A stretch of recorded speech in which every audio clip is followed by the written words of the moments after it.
आपने भी उसके ऊपर वीडियो बना के डाली है अपने उस पे डालनी पड़ी जैसे ही मुझे पता चला। मैं तो सही बताऊं आपको, मुझे किसी ने बताया, मैं बैठा था कि देवेंद्र भाई एयरप्लेन क्रैश हो गया। मैंने कहा वीआईपी देख कौन था इसमें। मतलब मेरा जो इमीडिएट जो क्वेश्चन था वो ये था, वीआईपी देख कौन है, कौन था। बोला वीआईपी क्यों।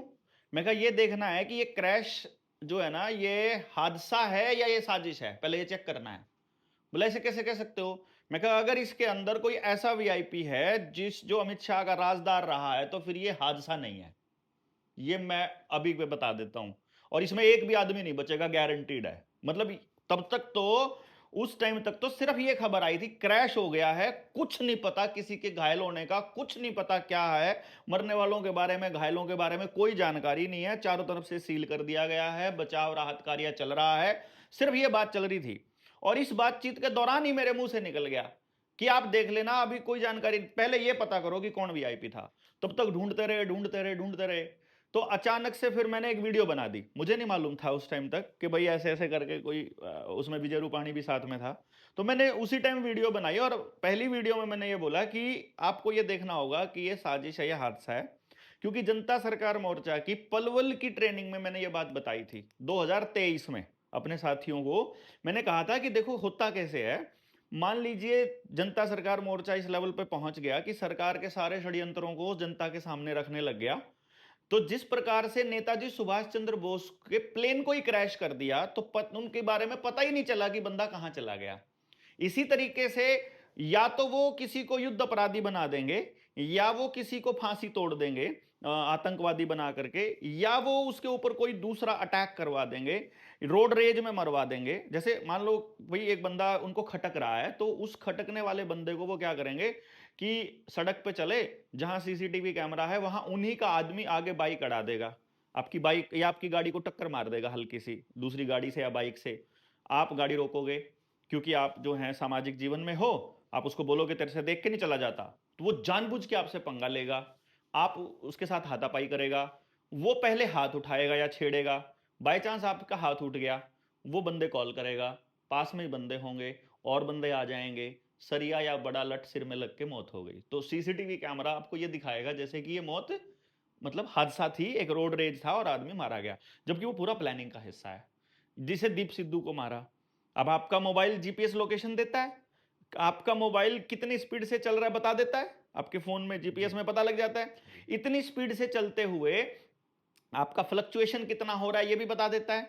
तो आप पर्टिकुलर चौक तक पहुंचने में कितना समय लगाओगे पता लग जाएगा। जी लग जाएगा, आपकी फील्डिंग भी लग सकती है, वहां पे चार आदमी बैठ जाए, अब यहां से क्रॉस कर लिया, अब यहां से क्रॉस कर लिया, अब यहां से क्रॉस कर लिया, और जैसे ही उस चौक के पास पहुंचने लगे उधर से स्पीड से आती दूसरी कार या दूसरा ट्रक उसको उड़ा दे। आपको पता भी नहीं, क्योंकि आपकी लोकेशन तो 24 आवर उनके पास है। फिर स्नाइपर उनके एक ऑप्शन होता है, जैसे पहले कभी होते थे, तो जिस जिस तरह से उन्होंने वो कैनेडी को मारा था, मतलब राष्ट्रपति हाउस के अंदर मार दिया था, खिड़की से आया, दूर से कहीं से स्नाइपर, मतलब 1 किलोमीटर 2 किलोमीटर से वो जूम करके मार देते हैं राइफल्स का, ये भी पता है आप लोगों को। और फिर एक तरीका ये होता है कि एक आदमी की मौत जो है वो षड्यंत्र ना लगे, तो उसका एक तरीका ये होता है कि और बहुत सारे लोगों को मरवा दो उसके साथ में, या किसी दंगे में मरवा दो। जैसे कोई आंदोलन चल रहा है, उस आंदोलन में पर्टिकुलर दो चार आदमियों की, पुलिस वालों की या किसी अपने लोगों की, जैसे आजकल तो आरएसएस के लोगों को भी भेजने लग गई ना बीजेपी। जी पहले कांग्रेस थी वो भी भेजती होती थी अपने लोगों को, तो अब ये तो खुल्लम खुल्ला भेजते हैं।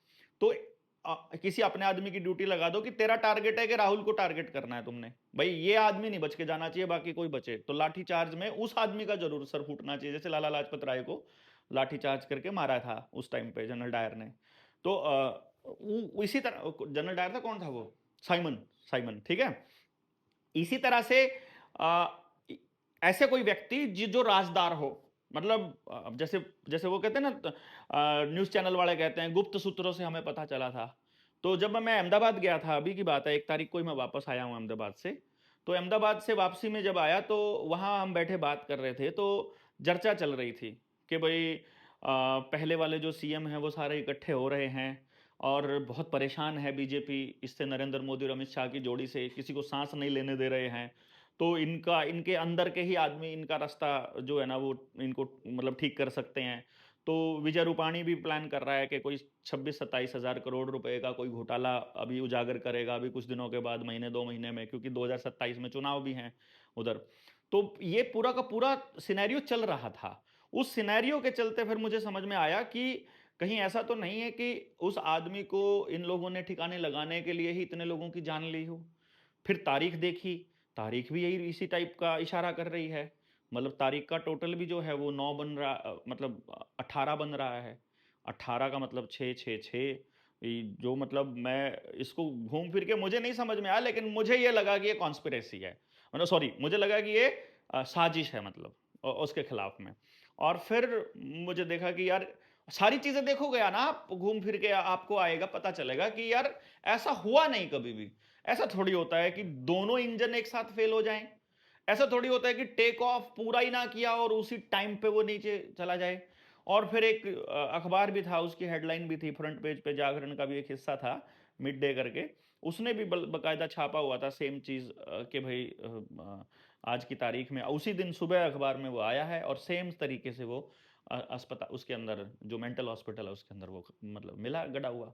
तो इसलिए मुझे वीडियो बनानी पड़ी, क्योंकि जो मीडिया है वो तो नैरेटिव चलाएगा, वो जो नैरेटिव अमित शाह ने बोला है, क्योंकि अमित शाह ने अभी 2 ही दिन पहले तो मीटिंग ली है ना मीडिया के इन्फ्लुएंसर्स की।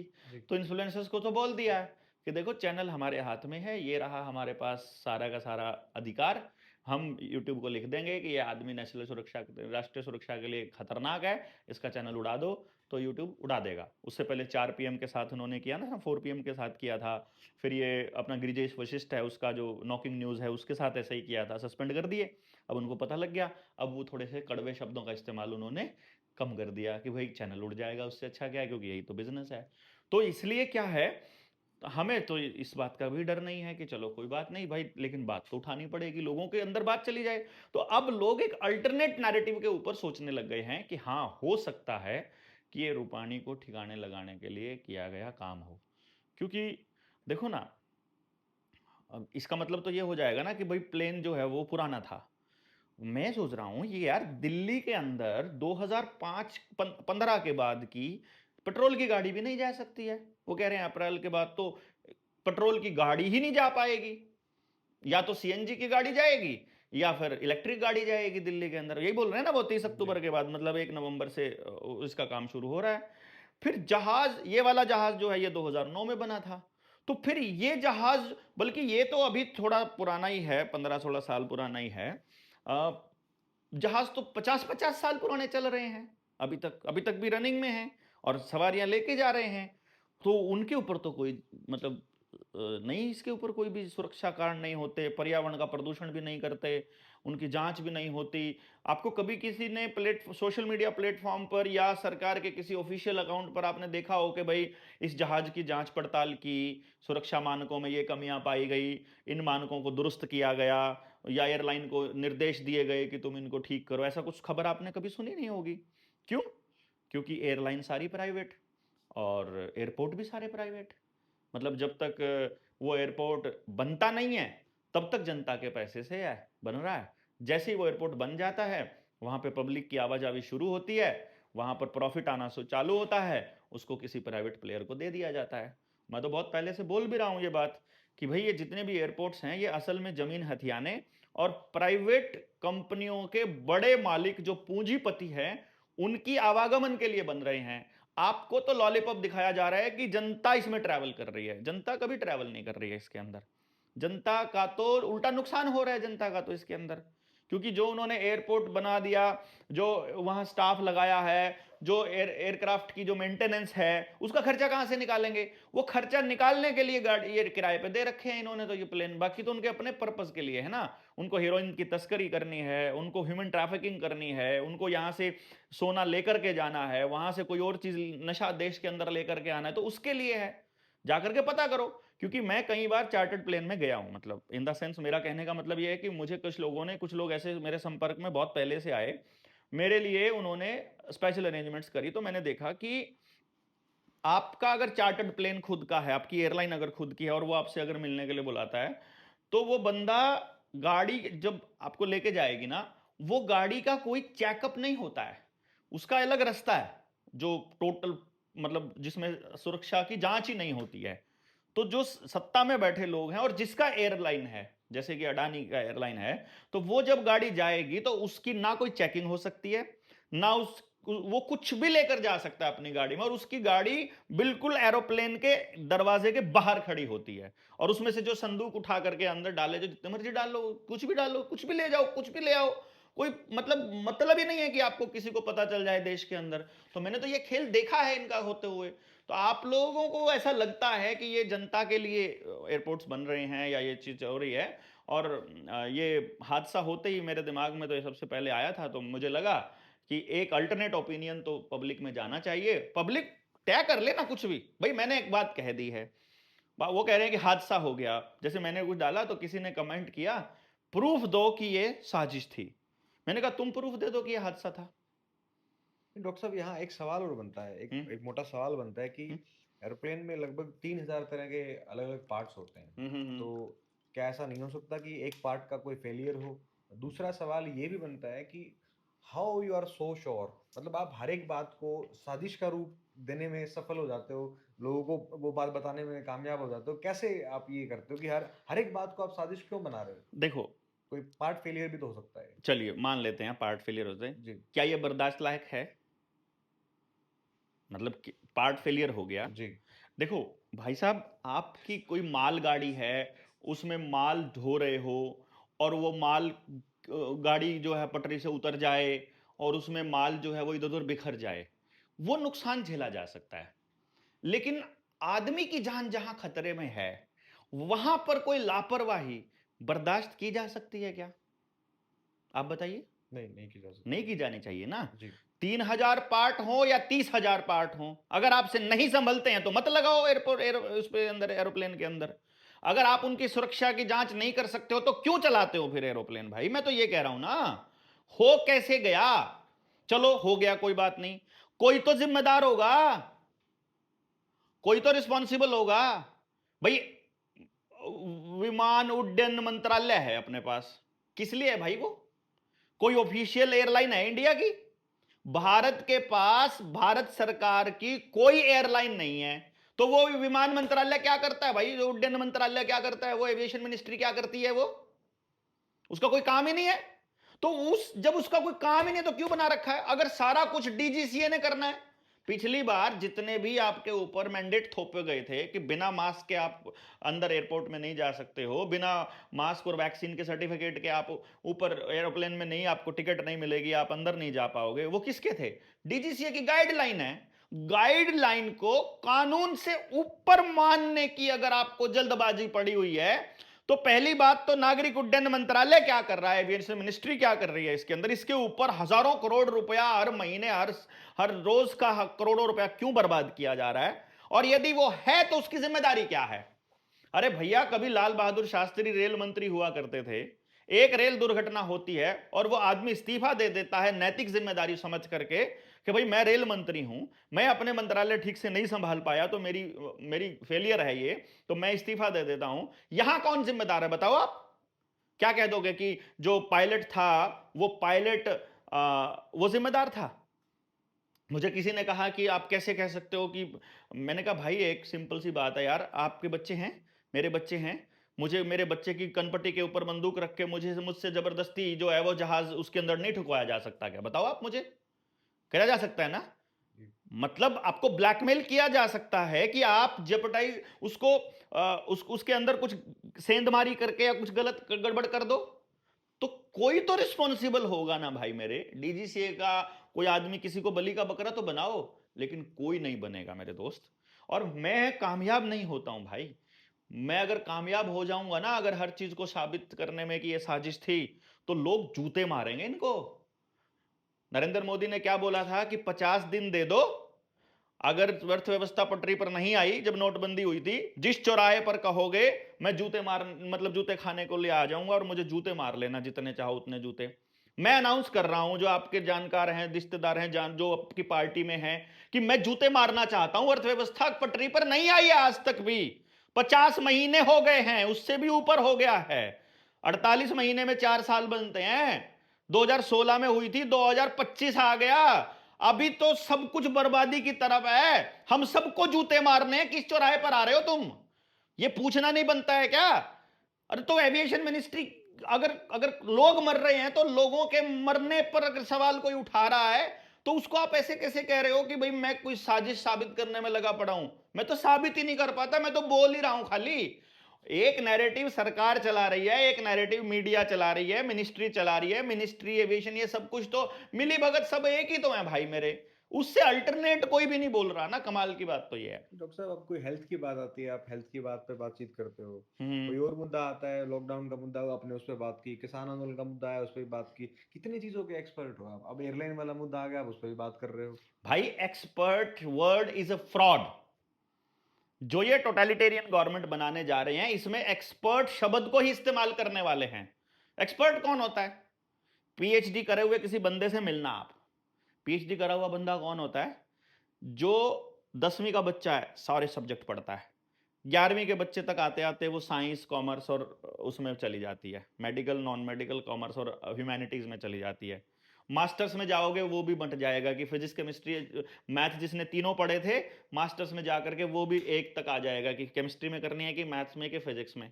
पीएचडी तक जाओगे तो वो पूरी की पूरी केमिस्ट्री भी एक टॉपिक पे आके अटक जाएगी, कौन से टॉपिक पर तुमने रिसर्च करनी है, यही तो है ना। जी। उसी को एक्सपर्ट बोलोगे आप। जिसने एक टॉपिक पर काम किया वो एक्सपर्ट है, या जिसको सारा पता है वो एक्सपर्ट है? और जिसको सारा पता है वो तो मैं नहीं कह रहा हूं मैं ऐसा हूं, मैं तो ये कह रहा हूं कि कॉमन सेंस का सवाल पूछा है मैंने। कॉमन सेंस के सवाल और एक्सपर्ट की जब मुकाबला होता है, जब जिस टाइम पे ये थे, कौन से थे ये जितने ये आईएमए वाले थे, इंडियन मेडिकल एसोसिएशन वाले, जो आपने हेल्थ वाली बात पे बोला, जी। मैंने इंडियन मेडिकल एसोसिएशन वालों से कॉमन सेंस का सवाल पूछा था। हमारा एक चैनल था हरियाणा का ही, पंडित जी थे उसके, कोई मैं नाम भूल गया उनका, सत्य खबर करके एक चैनल है, उस पे मैंने बोल दिया, उन्होंने मेरा इंटरव्यू ऑनलाइन लिया। कोई इंटरनेट का इशू था, मैं नहीं आ पाया, तो बोले कि वो भाग रहा है, इंटरव्यू नहीं दे रहा है। मैंने फिर दोबारा से, बाई चांस वो चल गया, मुझे नहीं पता था उन्होंने ऐसा नैरेटिव चला दिया है। फिर उन्होंने आईएमए के 3 डॉक्टर बिठाए और मैं अकेला खड़ा था इधर से। वो 3 डॉक्टर थे स्पेशलिस्ट अपने अपने। मैंने कहा तुम अगर 3 डॉक्टर हो ना, तीनों के तीनों अलग अलग चीजों के एक्सपर्ट हो। कान वाले डॉक्टर को हड्डियां दिखा के देख लो, उसको कुछ नहीं पता बेचारे को। और जो हेल्थ का आदमी आयुर्वेद वाला है वो पूरे बॉडी को जानता है। तो अब उस कान वाले को आप एक्सपर्ट मानोगे या उस आयुर्वेद वाले को मानोगे, बताओ आप? जो पूरी की पूरी फिजियोलॉजी को समझता है, पूरे के पूरे आपकी एनाटॉमी को समझता है, वो ज्यादा अच्छा है कि वो ज्यादा अच्छा है? और वो जो ज्ञान है वो तो कोई भी ले सकता है, डिग्री ना हो तो क्या फर्क पड़ता है? तो मैंने फिर आईएमए वाले से पूछ लिया कि मैं किसान आंदोलन में बैठा हूं, और किसान आंदोलन में बैठे बैठे मुझे उस टाइम पे लगभग 6-7 महीने हो गए थे। मैंने उनको सिर्फ इतना ही पूछा है, भाई मुझे ये तो बता दो कि हम वहां पर बैठे हुए हैं, जहां तक टिकरी बॉर्डर तक किसान आंदोलन है, वहां तक एक भी मौत कोरोना से नहीं है, और उसके पार चले जाओ तो अस्पतालों के बाहर ऑक्सीजन वाले लेकर, ऑक्सीजन का सिलेंडर लेके सड़क पे फुटपाथ पे पड़े हैं, हॉस्पिटल के बाहर, अंदर जगह नहीं है। अब मुझे आप कॉमन सेंस बता दो, उधर क्यों नहीं आ रहा वो जो बीमारी आप कह रहे हो। जी। हम वहां पर 3 दिन में नहा रहे हैं कि 2 दिन में, हमें कुछ नहीं पता था। ठीक, हमें वहां यह भी नहीं पता था कि भाई क्या नाम, एक थाली में खा रहे हैं, 3 खा रहे हैं कि 4 खा रहे हैं कि 10 खा रहे हैं, सारे इकट्ठे एक ट्रॉली में बैठे काम कर रहे हैं, वहीं पे बैठे हैं, उसी के अंदर बैठे हुए हैं, सबके कपड़े इस्तेमाल हो रहे हैं। सिंगल भी डेथ कोरोना से नहीं हुई किसान आंदोलन में, पता है आपको ये बात? क्यों नहीं हुई? क्योंकि जब पहली बार सिंघू बॉर्डर पर कोरोना से डेथ दिखाई, सीएमओ के पास जाकर के 3 गाड़ियां भर के गई थी हमारी। वहां सीएमओ से यह पूछा था, तुमने किस आधार पर इस आदमी को कोरोना से मरा हुआ बताया है? तुमने इसकी ऑटोप्सी करी है या तुमने इसका पोस्टमार्टम किया? पहले यह बताओ। बोर्ड बैठेगा, बोर्ड तय करेगा कि यह किससे मरा है, उसके बाद बताना। जब बोर्ड बैठा, उसका पोस्टमार्टम हुआ, तो पता चला कि वो तो हार्ट अटैक से मरा था।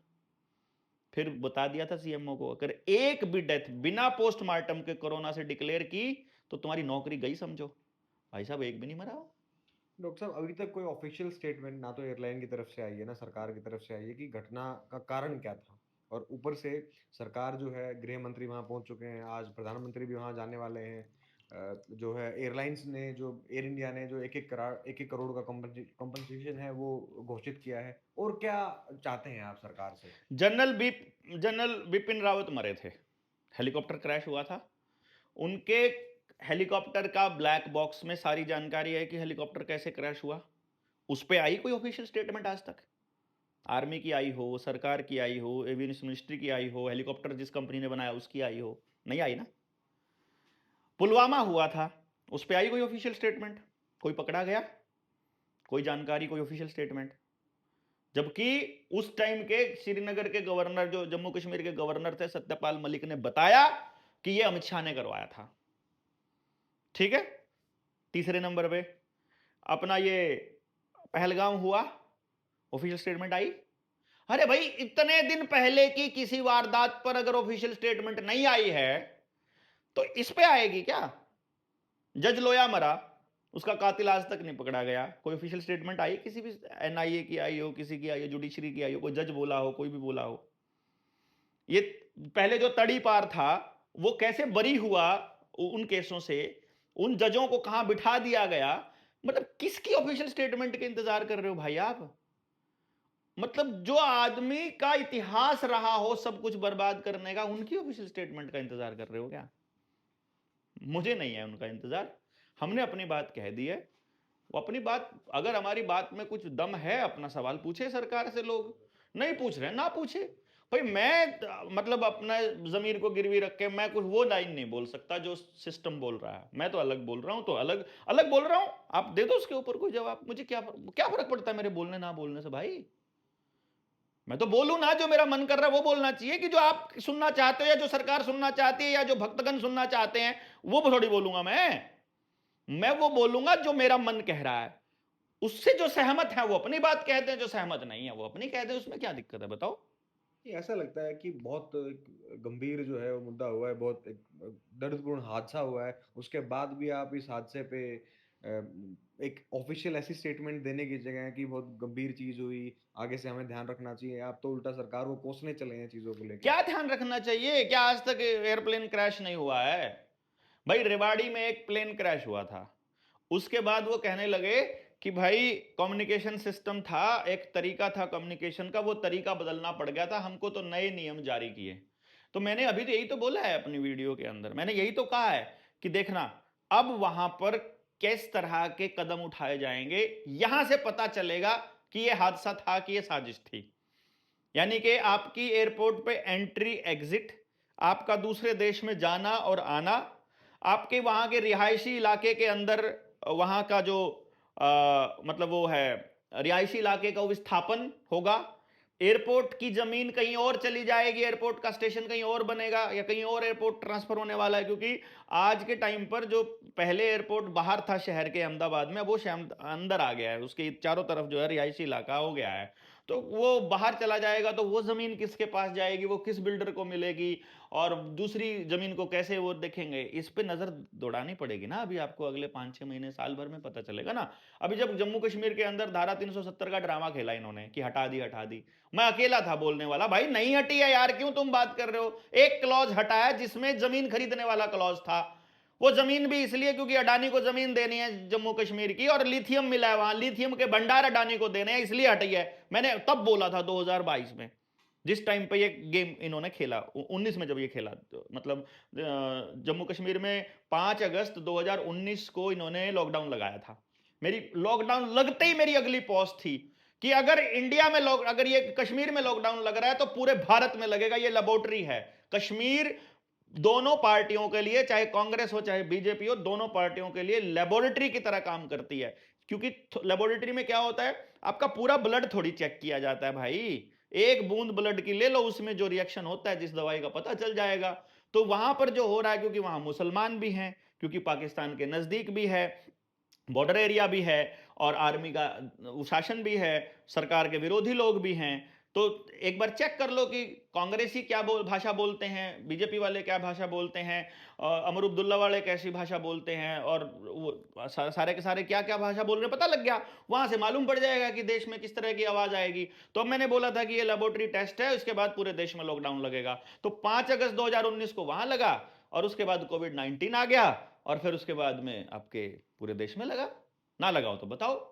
उसके बाद जब वहां पर 370 वाला नाटक हुआ, तब मैंने बोला था कि ये जमीन अडानी को देनी है। मेरी कितनी वीडियोस वायरल हुई थी, इतनी गालियां पड़ती थी मेरे को, इतनी गालियां पड़ी थी कि तुझे कुछ भी चीज, हर चीज में तुझे साजिश नजर आती है। अरे साजिश नहीं है भाई, ये खबरों को नहीं पढ़ते हो यार तुम। पहले खबर आएगी लिथियम के भंडार मिले हैं, फिर खबर आई थी कि वहां सेना का डिप्लॉय किया गया है, सेना की टुकड़ी को लगाया गया है, फिर पता लगता है कि लॉकडाउन लगाया गया है, फिर पता लगता है कि आपकी मेडिकल स्टोर भी बंद कर दिए गए हैं, इंटरनेट भी बंद कर दिया है, मोबाइल सेवा भी बंद कर दी है, आपका टेलीफोन सेवा भी बंद कर दिया, तो ताकि कश्मीर की कोई खबर बाहर ना जाए। जो चाइना में हो रहा है उसकी टेस्टिंग कर रहे हैं। तो इसमें ये खबरों को तो आप पढ़ते नहीं हो, तो आप कैसे आप ये कह सकते हो कि मेरी चीजें, मतलब मैं अलग ओपिनियन दे रहा हूं तो वो गलत है? चलो, आपका ओपिनियन सही है डॉक्टर साहब। आपका आप जो बात बता रहे हो सारी की सारी सही है। सरकार की जिम्मेवारियां हैं, कमियां हैं, आपको लगता है वो सारी ठीक है। सोल्यूशन क्या है? क्या सोल्यूशन हो सकता है इसका? आप सोल्यूशन भी आपने कुछ इजाद किया होगा कि ऐसा हुआ है तो। देखो, सबसे जो मेरा कहना है, हाँ कोई बात नहीं, कंटिन्यू रखो। इन्हें चालू करते फिर, ये तो चल रहा है हमारे साथ। जो मेरा कहना है, एक सेकंड डॉक्टर साहब।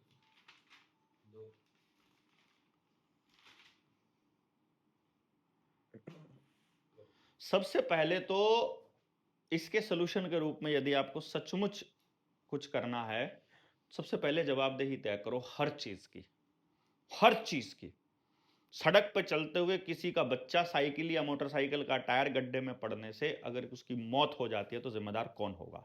सड़क का ठेकेदार, बनाने वाला मजदूर, वहां का एसडीएम, उसको पास करने वाला इंजीनियर, या कौन? किसकी जिम्मेदारी? कोई तो जिम्मेदारी होगी ना किसी की तो। आप ऐसे थोड़ी कह सकते हो कि ड्राइविंग करने वाले की जिम्मेदारी तय कर दोगे, खाली बहाने ढूंढते रहोगे ड्राइविंग करने वालों के कमियों के। मान लो कोई आदमी ऐसा है जो गाड़ी चलानी आती है उसको, और उसके पास ड्राइविंग लाइसेंस नहीं है, या उसका ड्राइविंग लाइसेंस एक्सपायर हो गया है। आदमी का ड्राइविंग लाइसेंस एक्सपायर होता है 15 या 20 साल गाड़ी चलाने के बाद। 15-20 साल जिसने गाड़ी चला ली उसको लाइसेंस रिन्यू करने की तो जरूरत नहीं है ना। लेकिन अगर उसका लाइसेंस रिन्यू नहीं हुआ है, उसको ये लोग कह देते हैं इसने रिन्यू नहीं कराया था इसलिए एक्सीडेंट हो गया, इसलिए कोई केस नहीं बनता है कि नहीं? कितना कितना हिपोक्रेटिक एक सिचुएशन है। तो मैं ये कह रहा हूं, छोटी से छोटी चीज पर जो व्यक्ति क्रेडिट लेता है, आर्मी ने अटैक किया ना, एयर स्ट्राइक आर्मी ने किया ना, तो क्रेडिट नरेंद्र मोदी कैसे ले सकता है? देश के मजदूर रोड बना रहे हैं, पैसा हम दे रहे हैं, टोल हम देते हैं, वो क्रेडिट कैसे ले सकता है? एक आदमी जो हर किसी के किए हुए कामों का क्रेडिट खुद ले रहा है, तो क्या सारे हादसों और सारी गलत नीतियों के परिणाम का जो ठीक रहा है वो उसके सर पर नहीं फूटना चाहिए? नहीं फूटना चाहिए क्या? बताओ आप। मैं आपको एक आंकड़ा दे रहा हूं, इस देश के अंदर उसने कहा इतनी वैक्सीन लगा दी, इतनी वैक्सीन लगाकर इतने लोगों को, फलाना लोगों को वो कर दिया। बाद में हालांकि वैक्सीन का सर्टिफिकेट से अपनी फोटो हटा ली, लेकिन मैंने कुछ लिखा था जिसके ऊपर मैंने कुछ डिटेल दी थी कि भाई आपने इसके ऊपर सवाल ही नहीं पूछा यार।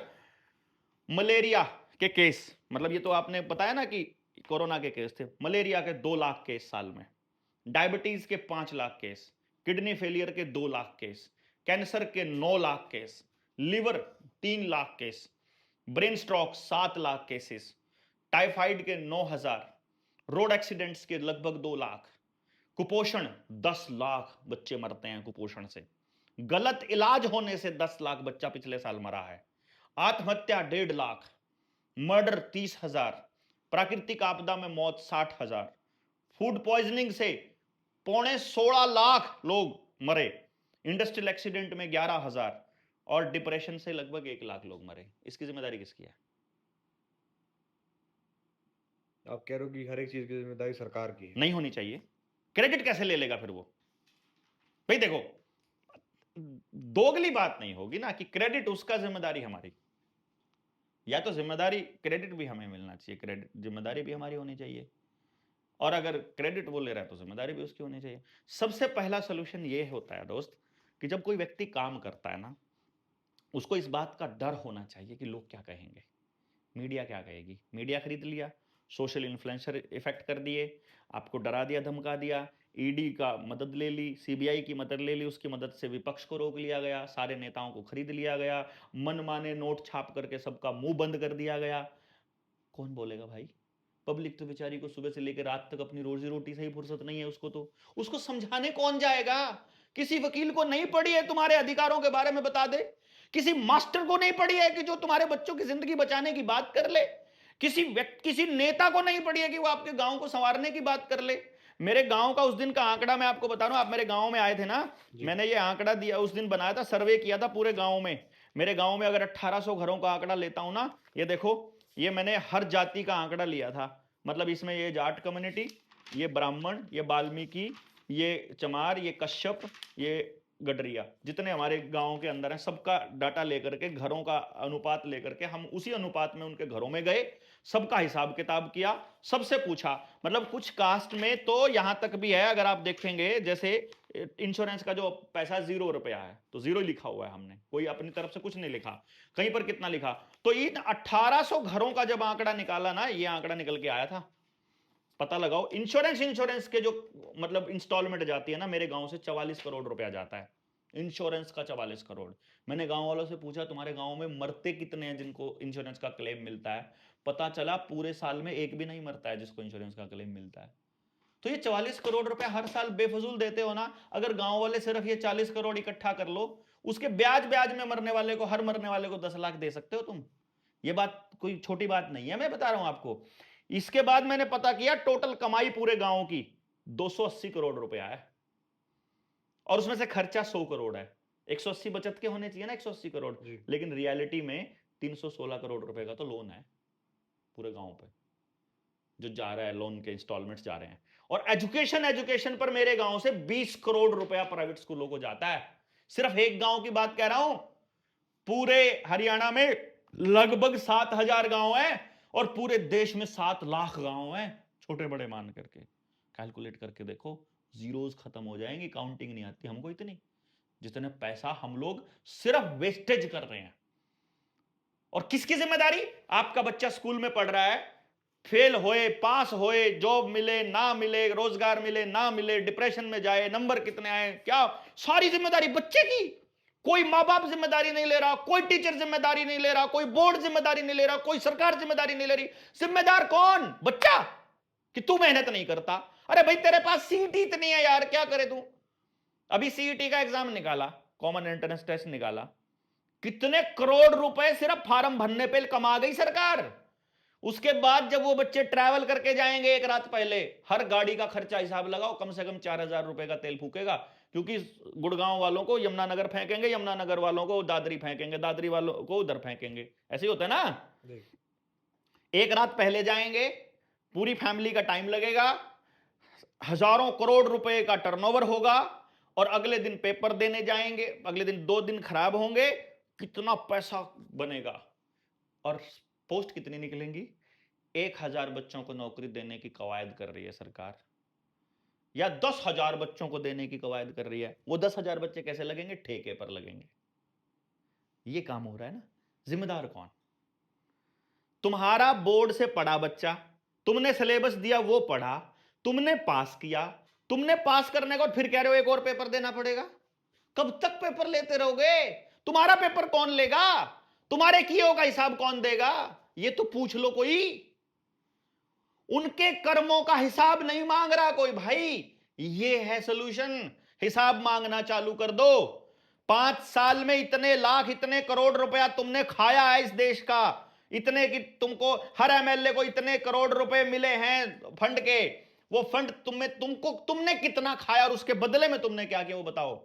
सड़कें सोल्यूशन थोड़ी ना है यार, तरक्की का पैमाना सड़कें थोड़ी ना है। जहां जहां सड़कें हैं, और जिन गांवों की सारी गलियां पक्की और फर्श वाली और सड़क बन चुकी है, वहां का तापमान तो चेक करो, ठंडा ही नहीं होता भाई। एक बार गर्म हो गया तो अगली सुबह ही निकल आती है, सारी बिल्डिंगों से गर्मी की ऐसी वो निकलती है। शहर में जाकर देखो, दिल्ली जैसे शहर में रात को भी दिन जैसा ही गर्मी रहती है। क्यों? सब कुछ पक्का हो गया है, ना पेड़ है, ना घास है, ना मिट्टी है, ना पानी छिड़कने की जगह, कुछ नहीं है भाई साहब आपके पास। इस हादसे को लेके पर्टिकुलर डॉक्टर साहब, आप सरकार से क्या क्या सवाल आप पूछना चाहते हो? क्या चाहते हो आप सरकार किन किन सवालों के आपके जवाब दे?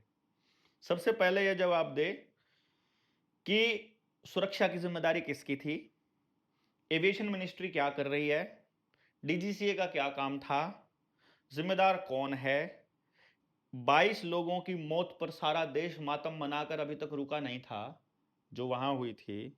उसके बाद फिर एक हादसे में 11 लोग मर जाते हैं जब आपका आरसीबी का जश्न मनाया जा रहा है, उसका भी कोई जिम्मेदार नहीं है। वो एक बागेश्वर वाला नौटंकी है, उसके वहां पर भी मतलब भगदड़ मच जाती है, वहां लोग मर जाते हैं, तो उसका भी जिम्मेदार कोई नहीं है। कोई नेता अगर कॉल दे देना कोई, और वहां एक आदमी मर जाए, तो जिसकी कॉल थी उसके ऊपर एफआईआर हो जाती है। किसी धर्मगुरु के ऊपर हुई आज तक भगदड़ में मचे? नहीं ना। कुंभ में कितने लोग मरे, उसकी जिम्मेदारी किसकी थी? कोई भी नहीं। Nobody is responsible. कमाल की बात यह है। और रिस्पॉन्सिबल होगा तो कैसे? जो तुम पाकिस्तान को पूरे को नेस्ता नाबूद करने के लिए तैयार खड़े थे, 22 लोगों की मौत पर, 242 लोगों की मौत पर पूरे के पूरे एविएशन मिनिस्ट्री को नेस्ता नाबूद क्यों नहीं कर देते तुम? करने चाहिए ना जी। ये हत्याएं हैं, मौत नहीं है। I declare that, I demand कि पूरी एविएशन मिनिस्ट्री को खत्म कर दिया जाए, क्योंकि ये ऐसे ही लोगों को लील रही है। अगर आप 22 लोगों पर पूरे पाकिस्तान को मारने के लिए तैयार होते हो तो एविएशन के रूल्स एंड रेगुलेशंस कौन बनाएगा, कौन रेगुलेट करेगा क्यों एविएशन? जाना है एविएशन का? किस लिए जाना है? पहले ये तो बता दो, कहां जा रहे हो या क्यों जा रहे हो? क्यों जाना है आपको, ये बताओ। क्या करने जा रहे हो आप लंदन? लंदन वालों को यहां आना पड़ा था क्योंकि उनके वहां कुछ नहीं होता था। मसाले यहां से जाते, कपड़े यहां से जाते, दाल यहां से जाती, अनाज यहां से जाता, पशु यहां से जाता, फूड प्रोडक्ट्स यहां से जाता। उनके पास कुछ था ही नहीं भैया। वहां क्यों जा रहे हो? वो तुमको लुभावने लुभावने बढ़िया बढ़िया बिल्डिंग, बढ़िया बढ़िया सड़कें दिखा रहे हैं, उनको यहां आना है। इसीलिए तो तुम्हारे बूढ़ों को मार करके जवानों को विदेश भेज रहे हैं। सब कुछ पाइपलाइन से चल रहा है, पूरा अमेरिका, पूरा लंदन पाइपलाइन से। पाइपलाइन नहीं चलती कहीं। पाइपलाइन तो जब मर्जी बंद कर दो। वो यहां भी बिछाने जा रहे हैं। दो चीज आपने कही, एक तो जिम्मेदार कौन ये बताओ, दूसरा डीजीसीए को पूरा नेस्तो नाबूद कर दो। अगर अगर तुम पाकिस्तान को नेस्तो नाबूद करने वाले लोग हो आपको तो आपको लगता है यही दो सॉल्यूशन है, या और भी कुछ आपको लगता है कि सरकार को ये कदम उठाने चाहिए इस हादसे को लेके? कुछ नहीं भैया, अगर ये हादसा किया गया तो पहले आगे भी होते रहेंगे। कभी भी किसी को भी निपटाने के लिए इस्तेमाल किया जा सकता है। कभी हमारी फ्लाइट में हम कभी चढ़ें और वो भी उड़ जाए तो उसमें बुरा मत मानना। या पूरी गाड़ी उड़ जाए, या हमारी गाड़ी में आपको कोई ड्रग्स रखी मिल जाए, या कोई और आरोप लग के हमको भी अंदर कर दें, तो बुरा मत मानना। ये प्लानिंग के तहत होता है सारा कुछ, हमारे कहने से थोड़ी होगा कुछ भी। लेकिन मैं तो सिर्फ ये पूछ रहा हूँ, आपको ज़रूरत क्या है? कई बार डॉक्टर साहब एरोप्लेन की ज़रूरत क्या है आपको? आपकी जो बातें हैं ना, जिस तरह आप बताते हो, फिल्मी कहानियां लगती हैं कि हाँ यार प्रॉपर एक बात प्लानिंग बताओ, हुई सोचो, है। देखो एक बात बताओ, आपको किसने बनाया? जिसने आपको बनाया उसी ने पेड़ बनाया, उसी ने पानी बनाया, उसी ने हवा बनाई, उसी ने पक्षी बनाए। चिड़िया, हमिंग हमिंग बर्ड, और मोर, और ईगल, शुतुरमुर्ग, सब उसने बनाए। जिसको एक जगह से दूसरी जगह जाना हो रातों रात, उसको पंख दिए। तुमको भी दे देता वो। अगर आपको भी दूर जाना के लिए बनाया होता, अगर आपको भी ट्रैवल करने के लिए बनाया होता, आपको नहीं पंख दे सकता था वो? जब इतने सारे पक्षियों को दे दिया, तो आपको क्यों नहीं दिया? आपका जो बॉडी स्ट्रक्चर है वो ट्रैवल करने के लिए नहीं बना है। हम जैसे लोगों को ये सारी बातें ट्रैवल कर करके लोगों को बतानी पड़ती है। पूरी बॉडी में वात इकट्ठा हो जाता है। जो आदमी ट्रैवल करता है पूरी बॉडी पेन करती है उसकी। उस पेन से निजात पा ही नहीं सकते, क्योंकि उसका कारण ही ट्रैवलिंग है। और ये बात कौन समझाएगा? क्योंकि आपने आयुर्वेद तो पढ़ना बंद कर दिया, आपने शरीर को समझना तो बंद कर दिया, कुदरत से तो आप दूर हो गए। आप तो सब सारा दिन तो एयरपोर्ट लगे रहते हैं, आप तो गाने सुनने के शौकीन हो गए, मूवी देखने के, या ओटीटी के प्लेटफॉर्म पर बैठे हुए हो, तो आपने समझना ही बंद कर दिया भाई। यार तुमको तेज भागना होता तो चीता बनाया तो है यार, तुमको भी दे देता उतना तेज दौड़ने वाली चीजें। आपको गेंडे जैसी खाल भी दे सकता था वो। गेंडे की खाल दे दे, मछली वाला गोल गोल वो गलफड़े दे दे अंदर, ठीक है, और मतलब जो है उड़ने के लिए पंख दे दे। ये सब कुछ चाहिए क्या आपको? आदमी क्या कर रहा है? सिर्फ दोहन के अलावा तो कुछ नहीं कर रहा ना प्रकृति का।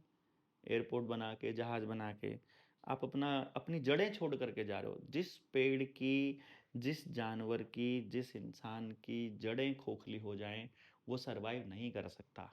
और जो इस षड्यंत्र को चलाने वाले लोग हैं, वो चाहते हैं कि आपकी जड़ें खोखली हो जाएं। आप एक बात बताओ, राखी गढ़ी पे तो ये तो इन्हीं वाले आर्कियोलॉजिकल सर्वे वाले बोल रहे हैं ना, एएसआई वाले बोल रहे हैं ना कि यहाँ पर बड़ी विकसित सभ्यता थी। अगर 4000 साल पहले पक्की ईंटें अवेलेबल थी तो हमारे जो पुरखे थे वो मूर्ख थोड़ी थे यार, वो कच्चे मकान बनाया करते थे। उन्होंने पक्की ईंटों का जमाना देखकर कच्ची चीजों पर वापस गए कि सब कुछ पक्का हो जाएगा तो सब बर्बाद हो जाएगा, तब जाकर के वो गए। अब जाकर के देखो अमेरिका और इंग्लैंड के अंदर या भारत के अंदर जो सबसे अमीर लोग हैं, जिनके पास रहने के लिए खूब सारी जगह है, वो ठंडी जगह के लिए, सुकून के लिए अपनी 1 एकड़ की फार्म हाउस में एक कच्ची झोपड़ी बना के बैठे हैं। नहीं बना के बैठे हो तो बताओ, सुकून वहां मिलता है। वो दिखाने के लिए है बड़े वाली बिल्डिंग, और ये जो है असली सुकून के लिए है। वो पागल थोड़ी ना थे, हमारे पुरखे बड़े समझदार थे कि इस तरह का जीवन जियो कि अगली पीढ़ी को ना पसंद आए तो उसको तोड़ना आसान हो, रिमोल्ड करना मुश्किल ना हो, और उसके बाद उसमें अपने तरीके से बना लो। और जब आप चले जाओ, क्योंकि आपकी ज़्यादा से ज़्यादा ज़िंदगी मेहनत की कितनी है, मतलब आप 50 साल तक ज़्यादा मेहनत कर सकते हो। 50 साल आपने किया, ये करोड़ों साल से चल रही धरती है, अपना योगदान करो इसको बर्बाद करने में नहीं बल्कि इसको संभालने में। और जब यहाँ से जाओ तो आपका कुछ वैसे भी नहीं रहना है भाई, कुछ नहीं रहना है, परमानेंट नहीं है आपकी कोई, आपका डीएनए सर्वाइव करेगा, आपका डीएनए आगे जाएगा आपके बच्चों की शक्ल में, आपके बच्चे सर्वाइव करते रहे, इसके लिए आपको लड़ाई लड़नी है। आप अपने बच्चों को विदेश भेज रहे हो, बताओ, सारा डीएनए तो खत्म कर रहे हैं। It's a game plan, it's all strategy. तो मैं तो नहीं इसके पक्ष में, मैं तो रोडवेज के भी पक्ष में नहीं हूँ। देखो, अगर आप घूमने के लिए ट्रैवल कर रहे हो, दुनिया देखने के लिए ट्रैवल कर रहे हो, बहुत अच्छी बात है, लेकिन आपका काम ट्रैवलिंग से चलता हो, आपकी जिंदगी ट्रैवलिंग से चलती हो, इससे दुखद और इससे भयानक तो कुछ भी नहीं हो सकता। मतलब आप सुबह उठते ही ट्रैवल करने लग जाओ, रात तक आप ट्रैवल करते रहो, जियोगे कब यार? कंपनियों के लिए कमाते रहोगे। गाड़ी अपनी खुद की है तो कंपनी को फायदा, पेट्रोल कंपनी को फायदा, आप जहाज से जा रहे हो तो जहाज कंपनी को फायदा, आपको क्या मिल रहा है? बीमारी। बाकी तो मैं क्या कहूँ। खैर डॉक्टर साहब, हम आपकी बात लगभग मेरे हिसाब से लोगों को समझ में भी आएगी, और शायद ये चुभने वाली बातें हैं, ना सरकारी भी आदमी आए कोई मुझे देखे, क्या है, कोई देखो कोई मैं तो नेता देखे। ब्लैक बॉक्स की खबर आ जाए बस किसी तरह से। ब्लैक बॉक्स में सारा कुछ होता है कि कैसे एक्सीडेंट होता है, क्यों हम हुआ। सब की भी ये दुआएं कि पता लगे लोगों को एग्जैक्टली कि ब्लैक बॉक्स में क्या मिला है डाटा, तो मुझे उससे नहीं पता लगता, लगे मुझे कि। नहीं लगता आपको कभी भी पता चलेगा कि विजय रूपाणी को क्यों मारा गया, कभी भी नहीं पता चलेगा। नेताजी सुभाष चंद्र बोस के कातिलों का आज तक पता नहीं चला। 1 करोड़ रुपया दे रही है, भक्तगण जो हैं वो लगे पड़े हैं भाई, टाटा कंपनी जो ये एयर इंडिया 1 1 करोड़ रुपया दे रही है। या भाई मॉन्ट्रियल कन्वेंशन पढ़ लो 1999 की, हर एयरलाइन को अपने इंटरनेशनल ट्रैवल करने वाले उन पैसेंजर्स को मिनिमम इतना तो देना पड़े, ये मिनिमम है जो उन्होंने साइन करी हुई है उस कन्वेंशन पे। मॉन्ट्रियल कन्वेंशन है ये, जी। तो ये मजबूरी है उनकी देनी, ना कि उनकी दरिया दिली। सरकार के पक्ष वाले लोग इसको दरिया दिली बना करके पेश कर रहे हैं कि 1 करोड़ रुपया मिल रहा है। 1 करोड़ रुपया इज अ ब्लड मनी। आपके बच्चे की मौत की कीमत रखी है उन्होंने, 1 करोड़ रुपया। अमित शाह बोल दे उसके बेटे की कीमत कितनी है, हम देंगे। मैं अपने हाथ से उसका गला दबाना चाहता हूं। बोलो कितने रुपए में अपना बेटा मरवाएगा वो, या कोई और बता दे अपने बच्चों को, अपने परिवार के लोगों को मरवाने का कितना पैसा लोगे? हमारे बच्चों की कीमत 1 करोड़, बस। बस इस बातचीत को यहीं समाप्त करते हैं डॉक्टर साहब, बहुत बहुत शुक्रिया आपका ये सब एक्सप्लेन धन्यवाद। करने के लिए, एक नया नैरेटिव लेके आने